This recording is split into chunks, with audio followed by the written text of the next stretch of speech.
At what I thought was a normal family dinner, my parents showed off their new Lexus and lavish kitchen.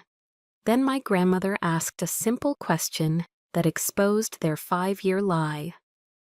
Jessica, what have you been doing with the $2,000 a month I've been sending you? My parents' faces turned to stone. They thought their biggest problem was their ungrateful daughter. They had no idea my grandmother had just started a war to take back everything. My name is Jessica Riley, and I'm 32 years old. The engine of my old Honda Accord rattled a familiar, tired rhythm as I turned onto the leafy, oak-lined street in Brookline. I clutched the steering wheel, a sense of weary obligation settling over me. Sunday dinners were a ritual, one that felt more like a summons than an invitation. As I drove, I rehearsed the safe topics: the weather, Boston sports, anything but my career. On the house I pulled up to stopped my breath. It was my parents' address, but it wasn't their home. The modest colonial I grew up in was gone, replaced by something grander. The lawn was impeccably manicured, the flagstone walkway was new, and parked in the driveway was a gleaming silver Lexus RX 350. So pristine, it still had the temporary dealer plates. It made my Honda, with its faded paint and minor dings, look like a relic from another era. I walked inside, to the sharp chemical smell of fresh paint. The entire first floor had been gutted and reborn. The cozy, cluttered kitchen was now a cavernous, open-concept space. My mother, Susan, was the centerpiece. She leaned against a vast island of Calicut quartz, a crystal glass of Chardonnay, held elegantly between her fingers. She wore a silk blouse that probably cost more than my monthly car payment. "And there you are," she said, her smile a carefully constructed mask. "Your father finally got that big promotion at the firm. We decided we deserved to enjoy it a little." Her gaze performed its usual critical sweep, starting at my sensible shoes and ending on my face, lingering for a moment on my simple work blouse and slacks. A faint sneer tightened her lips. "You know, Jessica, you should really think about finding a real job. Playing with pillows and fabric swatches is a cute hobby, but it's not going to buy you any of this." The words were a familiar needle prick, a well-practiced jab at my self-worth. I felt the heat rise in my cheeks, but forced a tight, polite smile. "It looks beautiful, Mom. Congratulations to Dad." The comment settled in my stomach like a cold stone. Dinner was beef Wellington, an elaborate show-off dish my mother only attempted when she wanted to impress. The statement tonight, however, was one of suffocating tension. The pastry was flaky, the beef was perfectly pink, but the air in the dining room was so thick I could barely swallow. My older brother Kevin, always the family's shining star, the Wharton graduate, looked haggard. He stared into a glass of whiskey, downing it in sharp, aggressive gulps, refilling it twice before the main course was even cleared. My father David was a ghost at his own table. He was unnervingly silent, a study in passive agreement, offering only a clipped nod to everything my mother said, his eyes firmly fixed on his plate. He looked like a man holding his breath. And then the front door opened, and the entire atmosphere shifted. My grandmother, Eleanor, entered. She didn't need to announce her arrival. Her presence commanded the room, sucking the very air from it. A former real estate mogul from New York, she carried an aura of quiet, unshakable power in her tailored Chanel suit. She surveyed the renovated kitchen with an appraiser's cool, calculating eye, her gaze lingering for a moment too long on the new Lexus through the picture window. And when she took her seat, her movements deliberate and graceful, The small talk was brittle, strained, but Eleanor cut through it with surgical precision. "That's quite the car, David," she began, her voice dangerously calm. "Insurance management must be paying very well these days." My parents froze. I saw my father's hand tremble slightly as he reached for his water glass, his knuckles white. "Ah, yes," he stammered, his voice thin. "The market's been favorable." My mother jumped in, her voice a little too bright, launching into a frantic monologue about bonuses and portfolios, a string of empty words. Eleanor just listened, her expression unreadable, letting the silence that followed speak volumes. In the tension was a living thing, a palpable predator at the table. By the time my mother brought out dessert, she placed a perfect New York cheesecake on the table with a theatrical flourish, a queen presenting her crown jewel. It was then that my grandmother turned to me. Her voice was warm, laced with the genuine, uncomplicated affection I had always cherished from her. "In Jessica, darling," she said, and the whole table went still. "I just want to make sure of something. Is the $2,000 I've been sending you each month enough to help you get by? I know how difficult it can be to run your own business." The world tilted on its axis and spun into silence. The clatter of my fork hitting my porcelain plate was like a gunshot in the sudden, deafening void. I stared at her, my mind a complete blank. Then my gaze snapped to my parents. Their faces were ashen, drained of all color and life, like wax figures melting under a hot light. My mother's smile was frozen in a grotesque rictus. "And money?" I finally managed to whisper, the word feeling foreign and sharp in my mouth. What money?" And my grandmother's warm, loving eyes instantly turned to ice. She didn't look at me. Her gaze was fixed, cold and penetrating, aimed like a weapon directly at my mother. "And Susan," Eleanor said, and her voice was no longer warm.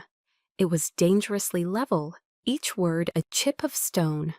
"Perhaps you should explain to your daughter why she knows nothing about the support fund I established for her 5 years ago." In her words were like a key, unlocking a dark room in my mind I never knew existed. And in that room, a memory I had tried to seal away flared to life. I suddenly remembered the look in my mother's eyes when I brought home my first art award. It wasn't pride, it was envy. In the silence in the car on the drive back to my small apartment in the South End was a physical presence. It was filled with the echoes of my grandmother's words and the ghost of my mother's envy.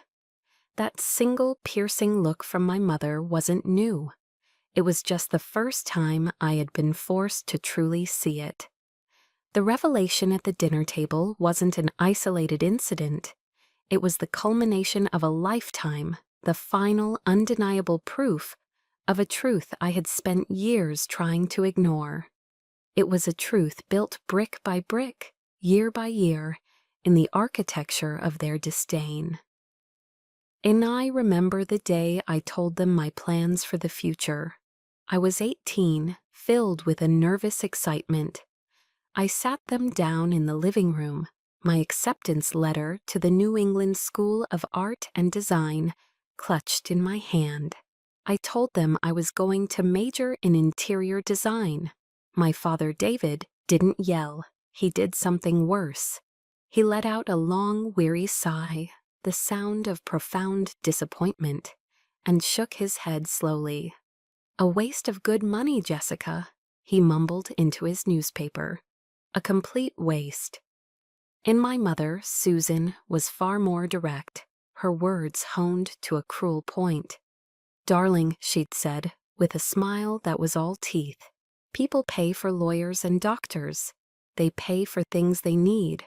No one pays a fortune for someone to pick out the color of their drapes." In throughout my college years, That sentiment became their mantra. Every time I came home for a holiday, the question was always the same, asked over a dinner table, just like the one tonight. So when are you going to give up this little hobby and get a respectable job? They never once called it my career. They never called it my passion. To them, it was a phase, a frivolous and silly rebellion from their practical, unartistic daughter. An expensive mistake they had to endure. In their universe, there was only one son, and its name was Kevin. My brother was their masterpiece. Every one of his achievements was a family triumph, a story to be told and retold to friends at cocktail parties. The acceptance letter from the Wharton School of Business was framed and hung in my father's study. His first six-figure job on Wall Street was announced in the family Christmas letter. They spoke of his success as if they had personally orchestrated it, as if his ambition was a direct reflection of their own good parenting. My successes, however, were met with a dismissive wave of the hand. I remember the exhilarating thrill of getting my first project featured in a local Boston design magazine. I bought 10 copies, my hands shaking with pride. I drove to their house and spread the magazine open on the kitchen counter. My mother glanced at it, her eyes barely registering the glossy photos of the Beacon Hill apartment I had poured my soul into. "Oh, that's nice, dear," she said, her attention already drifting back to her copy of People magazine. "But did you hear about Kevin? He just put a down payment on a condo in Tribeca. Imagine that." On the constant, relentless comparison was a slow-acting poison. It eroded my confidence, making me question every choice, every victory. It didn't matter what I accomplished, it would never be as real, as tangible, as a Wall Street bonus or a prestigious zip code. In their eyes, I was a disappointment, a faulty product from an otherwise perfect assembly line. And there was only one person who saw me, really saw me. My grandmother, Eleanor. She was the one who, without a second thought, booked a flight from LaGuardia to Logan just to attend my senior thesis exhibition, while my parents made a brief, perfunctory appearance before rushing off to a dinner reservation. Eleanor stayed for hours. She walked through the crowded gallery, studying every one of my design boards, examining my material palettes, and listening, truly listening, as I explained my concepts. She asked thoughtful questions, her focus absolute, granting my work a level of respect I had never once received from my own parents. And I can still feel the warmth of her hand when she took mine at the end of the night. Her eyes, bright and intelligent, sparkled behind her designer glasses. "Jessica, don't you ever let anyone tell you that what you do is worthless," she'd said, her voice firm but kind. "You are creating beauty out of chaos. You're making the world a more livable, more joyful place. That is a rare and precious gift. You cherish it." And her words weren't just praise. They were a lifeline. They were cool water on a parched and barren soul. She saw my passion not as a flaw, but as a strength. She saw my career not as a hobby, but as a calling. And she had given me the strength to believe in myself. But ironically, it was that very belief, that fierce pride she had nurtured in me, that made me hide my struggles from her when I hit rock bottom. Because I couldn't bear the thought of disappointing my own hero. And the pride my grandmother had instilled in me was a double-edged sword. It gave me the courage to start my own design firm, to carve out a space for myself in a competitive city. But it was that same pride that forced me into silence when my world began to crumble. I couldn't bear to tell her I was failing. I couldn't disappoint the one person who believed in me. So I struggled alone, in the dark, And when the pandemic hit, the economy seized up. My biggest client, a boutique hotel project that was supposed to be my breakthrough, pulled out overnight. My carefully constructed business plan evaporated. My laptop screen, once a canvas of creative potential, became a recurring nightmare of red numbers and overdue notices. The rent for my small studio in the South End, the crippling monthly payment for my student loans, the health insurance premium that seemed to mock my dwindling bank account. It was an avalanche of debt, and I was buried beneath it. There was a month I couldn't make rent for my apartment. The shame was a physical weight. I took the professional-grade camera my grandmother had given me for graduation, the one I'd used to build my entire portfolio, and walked into a pawn shop. The man behind the counter gave me a fraction of what it was worth, his eyes indifferent. I walked out with enough cash to keep a roof over my head, feeling like I had sold a piece of my own soul. And my diet became a grim rotation of Campbell's tomato soup and saltine crackers. Food was no longer about enjoyment, it was about survival. I remember one afternoon, standing in front of the deli counter at a corner store, my stomach aching with hunger.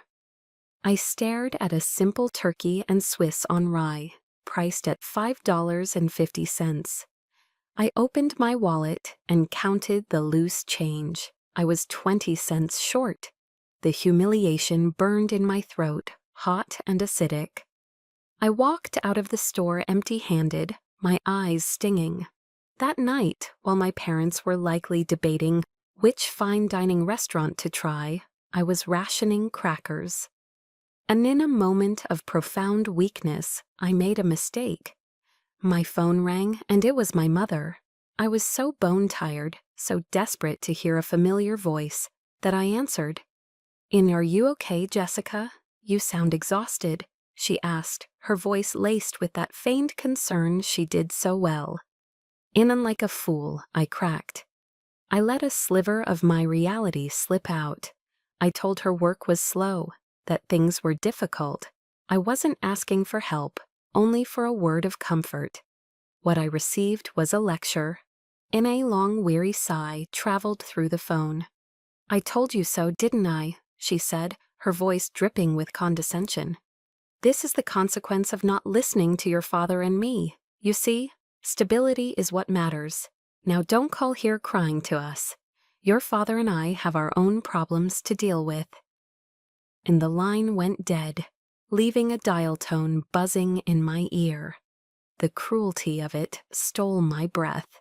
Later, through a casual comment from my brother, I learned what their problem was at that exact time. They were agonizing over which shade of pearl white to choose for their new Lexus. The image of them debating paint colors, while I was debating whether to eat or pay my electric bill, was a new, refined level of torment. And the breaking point arrived in a sterile, legal-sized envelope. It was a final notice from my landlord, taped to my apartment door. The cold, impersonal font spelled out my doom. I had 10 days to pay 3 months of back rent, or eviction proceedings would begin. The words blurred before my eyes. 10 days. On that night, I didn't even bother turning on the lights. I sat on the cold, hardwood floor of my living room, surrounded by the cardboard boxes I had never fully unpacked, monuments to a life I hadn't had the energy to build. The city lights of Boston glowed outside my window, a world away. For the first time in my life, I truly considered giving up. I saw my future laid out in stark, bleak terms: close the company, liquidate what little I had left, and fill out an application to be a barista at Starbucks.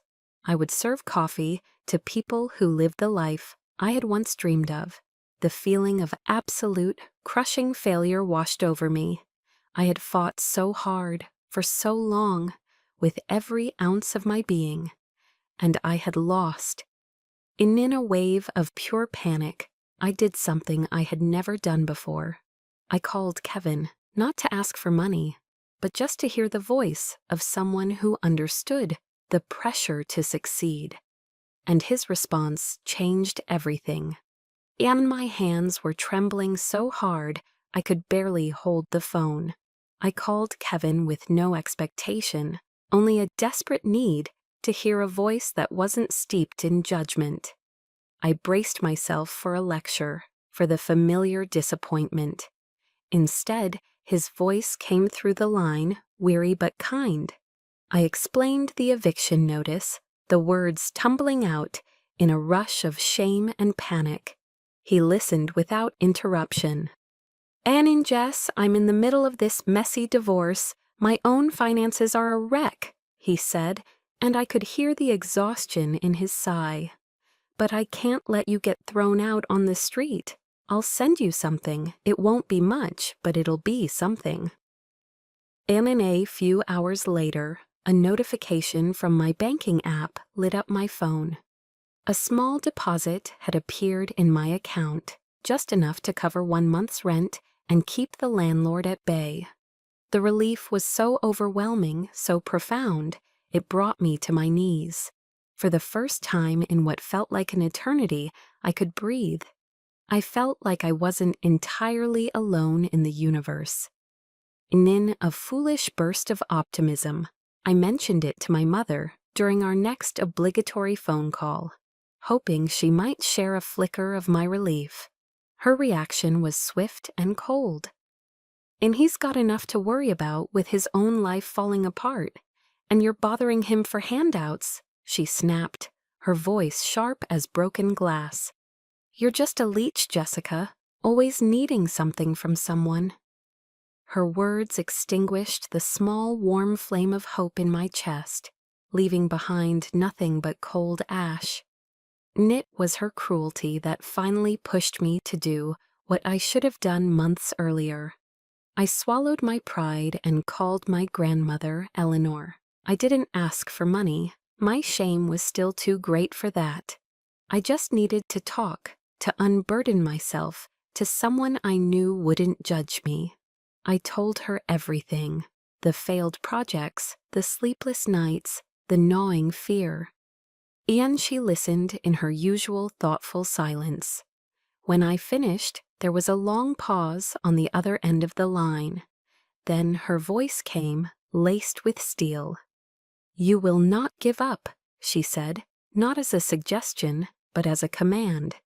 "You are not a failure. You are a businesswoman facing a downturn. I will help you." The next day, a wire transfer appeared in my account. It wasn't a small sum. It was enough to cover all my back rent and give me a cushion for the next few months. I cried with gratitude, believing it was a one-time gift, a lifeline from the only person who had ever truly championed me. But then a strange thing happened. The next month, another deposit appeared, a smaller amount, but it was there, and the month after that, another. A quiet, steady stream of support was flowing into my life. I was confused, but my first thought was of Kevin. I assumed he was doing this secretly, trying to help me without fanfare despite his own troubles. I sent him a heartfelt text message. "Kevin, I don't know what to say. Thank you, from the bottom of my heart." He simply replied with a heart emoji. I didn't press him further, not wanting to make him uncomfortable. I just accepted the quiet generosity, attributing it to the brother I always wished I had. It was around this time that my parents' behavior grew even more peculiar. During our phone calls, they became jumpy and evasive. Any mention of my grandmother would cause them to abruptly change the subject. Once my mother let something slip. "Eleanor called to check on you again," she said offhandedly. "I told her you were still having to go to your regular doctor's appointments." "On what appointments?" I asked, completely baffled. I hadn't seen a doctor in over a year. "No, nothing," she backpedaled quickly. I must have gotten you mixed up with someone else. My mind is a sieve these days." It was a clumsy, unconvincing lie. At another time, my father offered some unsolicited financial advice. "You need to be careful with your money these days, Jessica," he said, his tone oddly paternal. "Even the money your grandmother gives you shouldn't be spent frivolously." I remember thinking it was strange. How would he know Eleanor was giving me money? I had never told them. And I brushed these moments aside as parental anxiety, as their usual brand of awkward, misguided concern. I explained away their nervousness, their strange comments, their frantic efforts to steer conversations away from my grandmother. I was so grateful for the financial stability, so relieved to be back on my feet, that I didn't want to see the red flags waving frantically in my face. I didn't want to believe that anything sinister could be lurking beneath the surface. And I ignored all those signs, choosing to believe in my brother's kindness and my parents' clumsy concern. I was lying to myself. And then that fateful dinner arrived, and all the lies were burned to the ground. And the memory of that dinner doesn't play back in my mind as a continuous scene. It's a series of sharp, brutal snapshots, frozen moments burned into my memory with the searing heat of betrayal. My grandmother's calm, devastating question, "Perhaps you should explain to your daughter," hung in the air, thick and heavy.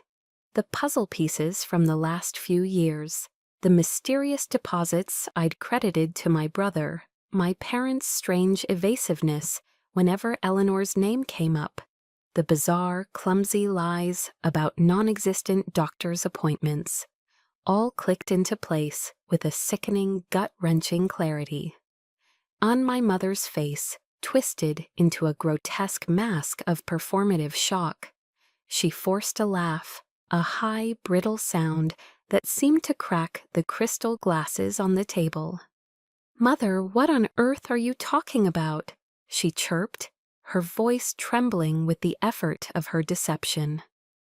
"There must be some kind of misunderstanding. A bank error, perhaps? You know how they are." And Eleanor didn't flinch. She was a statue carved from granite. She placed her dessert fork down on her plate with a quiet, deliberate clink. The small sound echoed in the cavernous dining room, a gavel striking down judgment on a case that had already been decided. "There is no misunderstanding, Susan," she said, her voice dropping to a low, chilling frequency that vibrated through the floor. "My bank statements are quite clear. I have the copies right here in my purse. 60 transactions, $2,000 each, transferred over the last 5 years into a joint account you claimed was an emergency fund for Jessica." She paused, letting the weight of her words suffocate the remaining air in the room. "You even fabricated a story about her having a chronic illness to elicit my sympathy and ensure the payments continued. A new low even for you." Each word was a hammer blow, nailing the lid on the coffin of their lies. My father, David, finally found his voice, or a pathetic, reedy version of it. He pushed his chair back, the legs scraping against the new hardwood floor, and half rose as if to flee. "Eleanor, please," he pleaded, his hands held up in a weak gesture of surrender. "We can explain everything."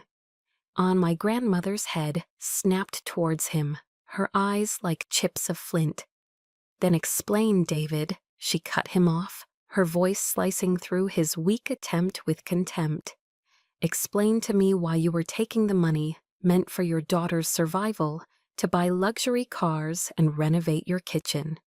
Explain to me how you could sleep at night, knowing she was struggling to pay her rent, to eat, while you were living on her stolen future." On across the table, Kevin let out a long, low whistle, a sound of pure, weary disbelief. He picked up the whiskey decanter from the sideboard and poured a generous amount into his glass, not even bothering to look at our parents. His wife, Sarah, sat beside him, frozen and pale as a ghost, her eyes wide with a dawning horror as she stared at my mother. She looked like she wanted to melt into the floor and disappear. And my own voice felt trapped deep in my throat, a scream with no sound. I turned to my parents, my mind reeling, desperately searching their faces for a denial, for an explanation, for anything other than the stark, ugly guilt that was written all over them. Mom? Dad? The words were a child's plea. And that's when my mother finally broke. The elegant, sophisticated facade she had so carefully constructed for decades finally crumbled into dust. It didn't fall away gently, it exploded, revealing the raw, ugly bitterness that had been festering underneath for years. "And you were always her favorite," she shrieked, her voice cracking with a venom that stunned me into silence. She pointed a trembling, accusatory finger at me, her face contorted with a lifetime of rage and resentment. "She gave you everything, the talent, the attention, the damned money. Why shouldn't we get a little piece of that? Why should we be the ones to struggle? We raised you, we fed you, we paid for your education." And her scream was a physical blow. It felt like a slap across the face, knocking the air from my lungs. The room swam, the edges of my vision blurring, my chest tightened, an invisible band constricting around my ribs, making it impossible to breathe. The lies, the deception, the years of feeling less than, the quiet dismissals, the praise for my brother, while I stood invisible beside him. It all coalesced into a single, agonizing point of pain in the center of my being. "And so you stole my money?" I asked, my voice a broken whisper, hardly recognizable as my own. The words felt like sandpaper, scraping my throat raw. Son, my mother just glared at me, her chest heaving, her eyes wild. It was my father who answered. He couldn't meet my eyes. He stared down at his half-eaten slice of New York cheesecake, as if it held the secrets to the universe. His shoulders slumped in utter, cowardly defeat. "And it was about $120,000, he mumbled, his voice so low I could barely hear him over the frantic pounding in my ears. "Over the past 5 years. $120,000. The number was abstract, meaningless. It didn't compute. All I could see were the nights I'd gone to bed hungry, the shame of selling my grandmother's camera, the sheer cold terror of the eviction notice taped to my door. Every sacrifice, every moment of fear, every tear I had shed, they had paid for this house, this car, this life built on my stolen security. In $120,000. The number danced and swirled in the dizzying vortex of my mind, but as the initial shock began to recede, it was replaced by a creeping, ice-cold dread. This was the lie they had been caught in, but what other lies were there? Another colder question began to form in the wreckage of my heart. Was this everything? The air in the room was thick with the stench of unveiled lies. My mother's furious justification about paying for my education still hung in the air, a pathetic, screeching attempt at martyrdom. But my grandmother, Eleanor, remained perfectly, terrifyingly calm. Her composure in the face of such chaos was the most frightening thing in the room. It was the calm of a general who had already won the war and was merely observing the enemy's final, desperate throes. She turned her gaze back to my mother, a single perfectly sculpted eyebrow raised in theatrical disbelief. "You paid for her education, Susan? Is that the story you're telling yourself to sleep at night?" A fresh wave of confusion washed over my shock. My mind reeled back through years of carefully planted remarks. I remembered the constant, casual reminders throughout my college years, the frequent lectures about how they had to tighten their belts, how they had sacrificed so much for my expensive hobby. They had worn their supposed sacrifice like a heavy cloak, a badge of honor they could flash whenever they wanted, to remind me of the debt they believed I owed them for the rest of my life. And Eleanor didn't wait for an answer. She was the prosecutor and the judge. Because according to my records, she continued, her voice as sharp and precise as a surgeon's scalpel, the Riley Educational Trust Fund, which I established for each of my grandchildren upon their birth, paid for every single penny of their undergraduate tuition, in full, directly to the universities. In on the impact of that statement was seismic. Kevin, who had been staring morosely into the amber depths of his whiskey, snapped his head up. The weary cynicism on his face was replaced by a raw, new kind of shock.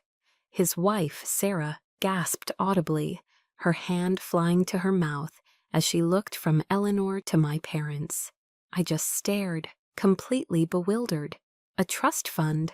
The words sounded foreign, like a concept from a movie about wealthy East Coast dynasties, not my middle-class suburban life. And for the first time all night, Kevin's voice cut through the fog of his own misery, sharp and clear and dangerously sober. "Where is that money, Dad?" he asked, his gaze pinning our father to his chair. It wasn't a question, it was an accusation. My father flinched as if struck. He stammered, his eyes darting wildly around the room, looking for an escape route he couldn't find. There were some investments, a few bad deals. They didn't pan out as expected. In a short, ugly sound of derision escaped my grandmother's lips. It wasn't a laugh, it was a noise of pure, unadulterated contempt. "Investments, David?" she scoffed, leaning forward slightly, her voice dripping with ice. "Don't you dare call throwing your children's money at speculative tech startups and risky offshore ventures an investment. Call it what it was, gambling. You gambled with your children's futures to chase a fantasy." And Sarah, her face now a pale, sickly shade of green, turned to my father, her voice a trembling whisper. My fund too? The money for our future house?" The suffocating, guilty silence that emanated from my parents was all the answer she, and all of us, needed. My mother looked away, suddenly fascinated by a loose thread on the tablecloth, refusing to meet anyone's gaze. My father's head sunk lower and lower, his shoulders collapsing inward, as if the weight of his decades of deceit had finally crushed his spine. They hadn't just stolen from me, the daughter they resented. They had stolen from all of us. From their golden boy, the son whose success they paraded like a trophy. From the daughter-in-law they pretended to adore. They had systematically, callously plundered the very futures their own mother had tried so desperately to secure for us. But the final, most vicious cut was yet to come. It was the one reserved just for me. Eleanor's gaze softened as it fell on me, but the sudden, overwhelming pity in her eyes was almost worse than her anger. It made me feel small and fragile, like a broken doll she was about to fix. "Jessica, my love," she said, and her voice was gentle now, which somehow made the words that followed even more horrific. "Your student loan debt, the one you've been so diligently paying off every month for years, it was settled 3 years ago, paid in full directly from your trust.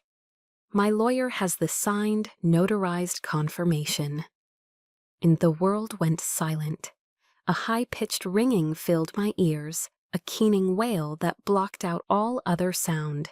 It was the sound of my entire reality shattering into a million irreparable pieces. "Fatonia, no," I whispered, shaking my head slowly, trying to ward off the truth.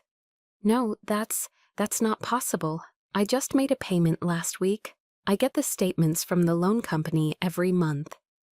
My grandmother's voice was clear and steady, a lighthouse in my personal storm of disbelief. "Those statements were being forwarded to your parents' address, Jessica. The money you've been paying, your hard-earned money, has been going directly into their personal bank account." And the floor didn't just fall away from beneath my feet. The entire universe collapsed into a black hole. This wasn't just theft. This was a different, more profound level of evil. This was a calculated, long-term act of psychological warfare. They hadn't just stolen from me. They had actively, knowingly, sadistically allowed me to struggle under the crushing weight of a phantom debt. They had watched me panic over money, listen to my fears, and then cash the checks I sent them, money I earned through my own sweat and sleepless nights, to fund their lifestyle. They had turned me into an unwitting accomplice in my own fleecing.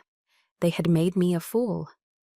The anger inside me was no longer hot and explosive. It turned to ice. A strange, chilling calm settled over me. I stood up from my chair, my movements steady and deliberate. I didn't cry. I didn't scream. The pain was too deep for that. I just looked at them, at these two people who had given me life only to methodically drain it from me. And for the first time, I didn't see my parents. I saw two strangers, two thieves. I turned my back and walked away. Ija and I walked out of that house and didn't look back. I drove home in a state of numb, chilling calm. When I got to my apartment, the first thing I did was turn off my phone. I couldn't handle the inevitable onslaught. For 3 days, I shut out the world. I didn't eat. I barely slept. I just sat on my sofa, staring at a blank wall, letting the full monstrous scope of their betrayal wash over me in waves. Their voices, their lies, their shrieking justifications echoed in the hollow space of my apartment. On the third day, curiosity got the better of me. I turned my phone back on. It immediately buzzed to life, a frantic cascade of notifications. 37 missed calls, dozens of texts. I scrolled through the voicemails, my thumb hovering over the delete button. I listened to one. It was my mother, her voice thick with syrupy, manipulative tears, begging me to call her, telling me I was tearing the family apart. The next was from my father. His voice wasn't apologetic. It was angry, accusatory. "How could you do this to us, Jessica?" His voice crackled with indignation. "After everything we've done for you, you're destroying this family." And the sheer, unmitigated audacity of it was breathtaking. They were the thieves, the liars, the architects of this entire disaster. And yet, in their twisted narrative, I was the villain. I deleted the messages, a cold, hard anger solidifying in my gut. On the fourth morning, there was a knock on my door. It was Kevin and his wife, Sarah. They looked as exhausted as I felt. For the first time in our adult lives, there was no awkward distance between us, no shadow of parental comparison. We just sat in my small living room, 3 survivors of the same shipwreck, united in a silent, shared grief. Inuan. After a long moment, Kevin, the brother who had always been the strong, unflappable one, buried his face in his hands and began to sob. Deep, wrenching sobs of a man whose entire foundation had been ripped out from under him. Sarah sat beside him, rubbing his back, her own eyes red-rimmed and hollow. She told me, her voice trembling, that she had almost dropped out of her master's program because they couldn't afford it, never knowing a fully funded trust existed in her name. We realized then how skillfully our parents had divided us, pitting us against each other with lies of scarcity and favoritism. Now, stripped of those lies, we were finally seeing each other clearly. "Anan, we can't let them get away with this," Kevin finally said, lifting his head. His eyes were bloodshot, but his voice was filled with a steely new resolve. "Not this time." In an as if on cue, my phone rang again. This time it was Eleanor. Her voice was calm and steady, an anchor in my swirling sea of chaos. "Come to New York, Jessica," she said simply. "Come to my apartment in Manhattan. There are some things you need to see." In 2 days later, I was sitting in my grandmother's stunning penthouse apartment overlooking Central Park. The view was a panorama of power and success, everything my parents had craved and tried to fake. She didn't offer platitudes or comforting hugs. She offered something far better: ammunition. Tian. She placed a thick, leather-bound file on the glass coffee table in front of me. "My lawyers have been busy," was all she said. I opened it. Inside was the entire sordid history of their greed, meticulously documented. There were bank statements showing transfers from our trusts into their personal accounts, followed immediately by payments to luxury car dealerships and high-end contractors. There were copies of the trust fund documents outlining the exact terms they had violated. There were damning email exchanges between my father and a series of shady investment brokers, detailing the catastrophic losses of their get-rich-quick schemes. The final tally was even more staggering than I had imagined. Over the last decade, they had funneled nearly $400,000 of our money into their pockets. Enazes. I stared at the black and white proof, the cold, hard numbers on the pages. A strange thing happened. The searing pain in my chest began to recede. The hurt didn't disappear, but it was overshadowed by something else. A cold, clear, and absolute certainty. The emotional fog had lifted, and for the first time, I wasn't a victim. I was a woman with evidence. My grandmother asked me what I wanted to do. I looked down at the file, at the undeniable proof of their crimes, then up at her worried but resolute face. "And I want them to face the consequences," I said, my voice quiet but firm. "Not in a court of law, in front of the world they tried so hard to impress." My grandmother, Eleanor, chose a battlefield of her own design. It wasn't the chaotic theater of a public courtroom, but a sterile mahogany-paneled conference room on the 40th floor of her lawyer's high-rise office in downtown Boston. The view from the floor-to-ceiling windows showcased the city skyline, a glittering testament to real power and influence, the very things my parents had desperately tried to imitate. There was no pretense of a family gathering, no beef Wellington, no cheesecake. This was a corporate execution, cold and bloodless. The air in the room was cold and still, recycled and smelling faintly of paper and lemon polish. It felt like a morgue. My parents sat on one side of the long, polished table, looking shrunken and insignificant under the harsh, humming fluorescent lights. They looked as if they had aged a decade in a single week. The arrogant self-satisfaction they wore like a second skin had evaporated, leaving behind the hollowed-out, haunted look of pure animal fear. On the other side of this vast expanse of wood sat my grandmother, a portrait of icy composure, flanked by her silver-haired, stone-faced lawyer, Mr. Davies. Kevin, Sarah, and I sat beside them, a silent, united front. I felt a strange sense of detachment, as if I were watching a movie of someone else's life. Chin, my mother, true to form, began with a tearful, rambling apology. It was a performance of remorse so transparent and poorly rehearsed that it was deeply insulting. We never meant for any of this to happen," she began, dabbing at her perfectly dry eyes with a pristine tissue she'd produced from her handbag. "We just got in over our heads. We made some mistakes. We always loved you kids so much." Mr. Davies cut her off without even looking up from the thick stack of papers in front of him. "Mrs. Riley," he said, his voice completely devoid of emotion, a flat, professional drone. "We are not here to discuss your intentions or your feelings. We are here to discuss consequences."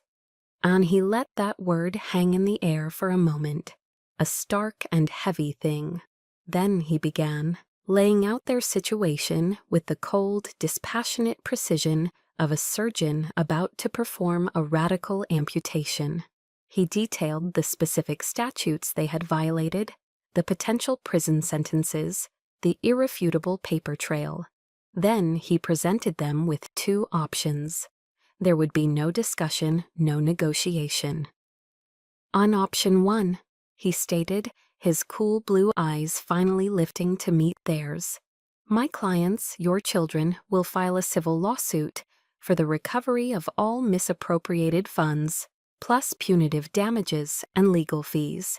Concurrently, we will hand over this file." He tapped the thick, leather-bound folder on the table, a tangible object of their doom, to the Suffolk County District Attorney's Office.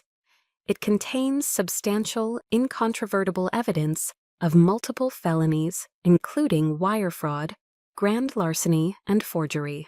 You will be publicly arrested and tried. Your names and faces will be in the Boston Globe. Your friends at the country club will read about it over their morning coffee. And given the strength of this evidence, he paused, letting them absorb the full weight of it. Prison time is not just a possibility, it is a probability. And now my mother let out a small, strangled gasp, her hand flying to her throat. My father's face, already pale, went completely white, the color of bleached bone. He looked like he was going to be sick, right there on the expensive Persian rug. Mr. Davies continued, his tone unwavering. "Option 2. You agree today to a private settlement to make your children whole. You will sign a legally binding agreement to liquidate your assets. This includes the immediate sale of the house in Brookline, the Lexus RX 350, your stock portfolio, and any other valuables necessary to repay the full amount embezzled from the 3 trust funds." He slid a calculator printout across the table. The total, with compounded interest calculated over the relevant periods, comes to $482,614.27. In he let them stare at the impossible number before he delivered the final, killing blow. He slid a thick document across the table. This agreement also contains a permanent non-contact clause. All future communication with your children or your grandchildren, present or future, will be conducted exclusively through my office. You will forfeit any right to see them, speak to them, or contact them in any way without the unanimous written consent of all 3 of them. And the finality of it was absolute. It was a choice between public ruin and a quiet, private annihilation. They had to choose which poison to drink. My mother predictably chose to fight, not with logic or reason, but with the only weapon she had left in her depleted arsenal, manufactured outrage. You can't do this," she shrieked, her voice rising to a hysterical pitch that was ugly and raw. "You're throwing us out on the street. We're your parents. This is elder abuse. How could you be so cruel? You are ungrateful, heartless children." In the words, which once would have pierced my heart, with a hot poker of guilt, now felt utterly powerless. They were the desperate, impotent cries of a tyrant who had just lost her throne. In my grandmother, who had been silent and still as a sphinx until this point, leaned forward. Her voice, though quiet, cut through my mother's hysterics like a razor. "Ungrateful Susan?" she asked, a dangerous calm in her eyes. "You stole your children's futures to buy a car and a new kitchen. You lied to them, you manipulated them, and you stood by while your daughter nearly lost everything. Do not ever speak to me of morality again." And that was it. That was the final blow that shattered their defenses. My father, who had been a silent, trembling mess, finally and completely broke. A deep, shuddering sob escaped him, a sound of utter devastation. He reached for the pen with a shaking hand. He didn't read the documents. He didn't have to. He just started signing, his signature a frantic, messy scrawl on each page. The desperate mark of a man signing away his entire life, the fraudulent life he had built on a foundation of lies. My mother watched him, her mouth agape in disbelief, and then her rage collapsed into a pathetic, whimpering defeat. She too picked up the pen and signed. The entire edifice of their lives, the pride, the social standing, the carefully curated image of upper-middle-class success. It all crumbled to dust right there in that cold, silent conference room. I watched the last of their power drain away, leaving them exposed as what they truly were. Two selfish, frightened people who had squandered everything for nothing. As we stood up to leave, my mother looked at me one last time, her eyes filled with a venomous, pleading hatred. I met her gaze and felt nothing. No anger, no pity, no sadness, just a vast, quiet emptiness. As we stepped out of the lawyer's office into the bright, indifferent afternoon sun, I didn't feel celebratory. I didn't feel a rush of victory. I just felt empty. The war was over. Now it was time to face the wreckage. The weeks following the meeting at the lawyer's office were quiet. The emptiness I felt walking out of that conference room lingered. A hollow ache in my chest. There was no joy in their defeat, no triumphant celebration. It was the quiet, somber relief that follows a necessary amputation. You are saved, but you are left with a phantom pain, a constant awareness of the part of you that is now missing forever. And 3 months later, a letter arrived, forwarded by Mr. Davies's office. It was from my mother. For a foolish, fleeting moment, a flicker of hope ignited within me. I thought, perhaps, that losing everything had forced some kind of reckoning, some sliver of remorse. The hope died as I read. So the letter was 4 pages long, written in her elegant, looping cursive. But the words were ugly, steeped in self-pity and blame. She wrote endlessly of their suffering, the humiliation of the forced sale, the hardship of moving into a small rented apartment, the loss of their friends and their social standing. She blamed Eleanor's ruthlessness. She blamed our ingratitude. She painted herself as the matriarch of a family that had been tragically torn apart by greed, our greed, not hers. And all I ever wanted was what was best for this family, was the final gut-punching sentence. When there was not a single word of apology, not a hint of accountability, nothing. I read it once, then again, to make sure I wasn't imagining the sheer depth of her delusion. Then I calmly folded the 4 pages, walked over to the fireplace in my living room, and dropped the letter into the flames. I watched as the edges curled, blackened, and turned to ash. That, I knew, was the end. The final brittle thread of connection had been severed. And it took another 6 months before I agreed to see them. Not because I had forgiven them, but because I needed to do it for myself. I chose a neutral location, a busy, impersonal coffee shop, halfway between my apartment and theirs. And they looked haggard and bitter, aged beyond their years. The expensive clothes were gone, replaced by a drabness that seemed to seep into their skin. They started to speak, to offer excuses, but I held up a hand to stop them. "And I'm not here to yell," I said, my voice surprisingly steady. "I'm not here to listen to apologies you don't mean. I'm here to tell you my truth, just once, so that you understand." And I looked them both in the eye. "You didn't just take my money," I began, my voice clear and calm. "You took my trust. You watched me struggle and you let it happen. You actively undermined the independence I worked so hard to build for myself. You taught me that family love is conditional, that it's transactional, that it's riddled with lies.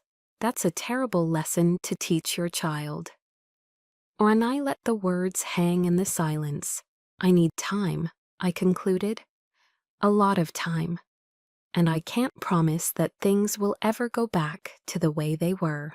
I don't think I want them to."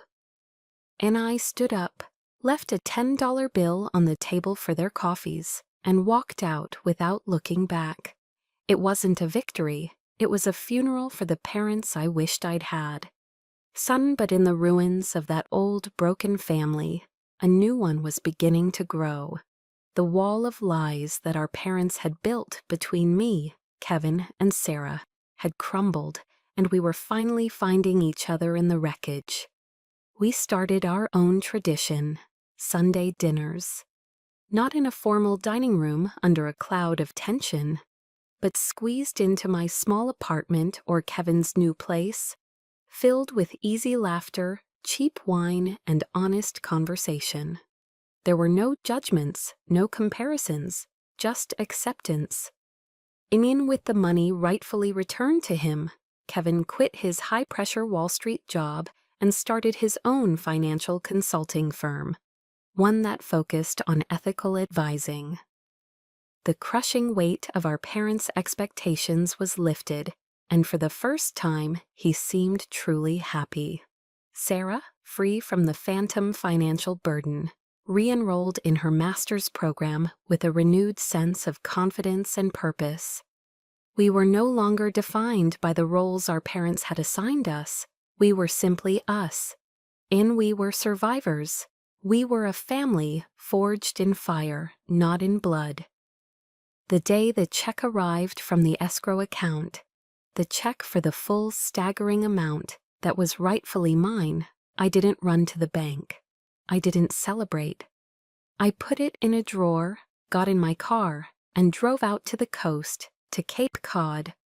I took off my shoes and just sat on the cool sand, watching the endless, rhythmic push and pull of the waves. I wondered what a new beginning was supposed to look like. That check sat in my desk drawer for a week. It wasn't an object of triumph. It was a symbol of a painful debt, finally paid. When I finally did deposit it, I didn't use the money to buy a larger apartment or a fancy car.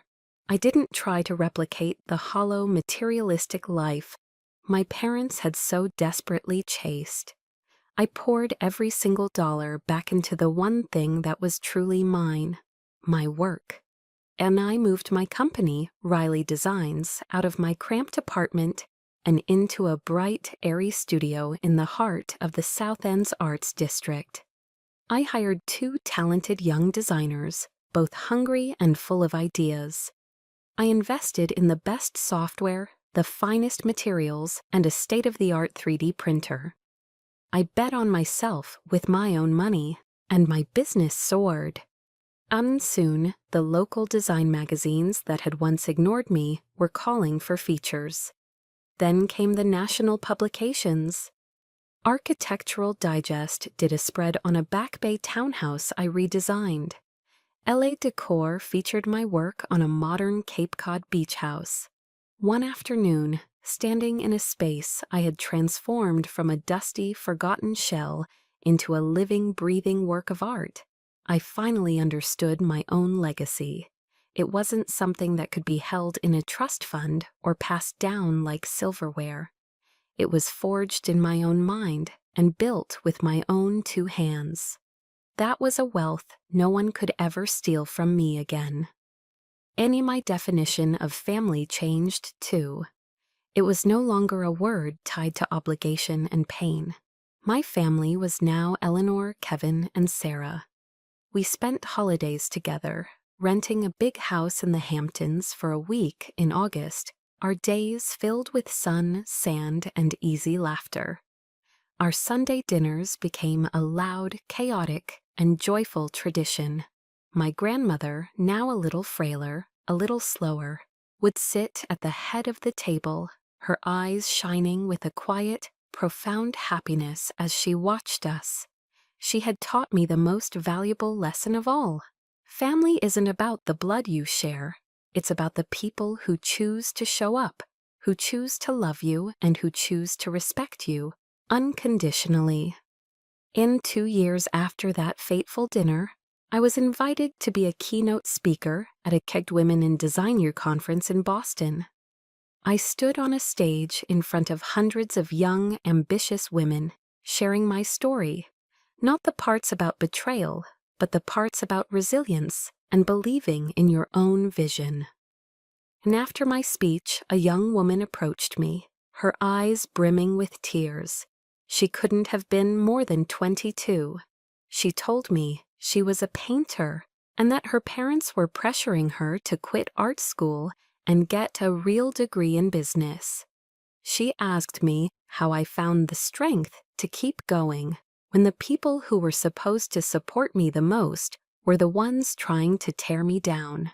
And I looked at her earnest, worried face, and I saw a perfect reflection of my younger self.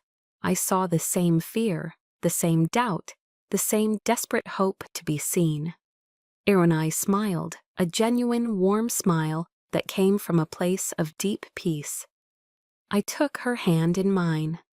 "Don't you ever let anyone tell you that what you do is worthless," I said, the words echoing the gift my grandmother had given me all those years ago. "Your art has value because you create it. Believe in yourself, fiercely and unapologetically, even and especially when no one else does." In that moment, watching a wave of relief and determination wash over her face, I knew my healing was complete. The betrayal no longer defined me. It was no longer an open wound, but a healed-over scar, a reminder of a battle I had fought and won. It was just one chapter in my story, and it was the chapter that had forced me to find my own unbreakable strength. So thank you for joining Jessica on her journey to reclaim her power. Her story is a reminder that our true worth is never defined by those who try to diminish us, and that sometimes our truest family is the one we find along the way. So if her story resonated with you, please know you are not alone. This community is a place for survivors. We would be honored if you shared a piece of your own story in the comments. Perhaps tell us, who was your Eleanor? The person who believed in you when no one else would? Unknown, like and subscribe for more stories that understand. Ikabo tenon, ano in.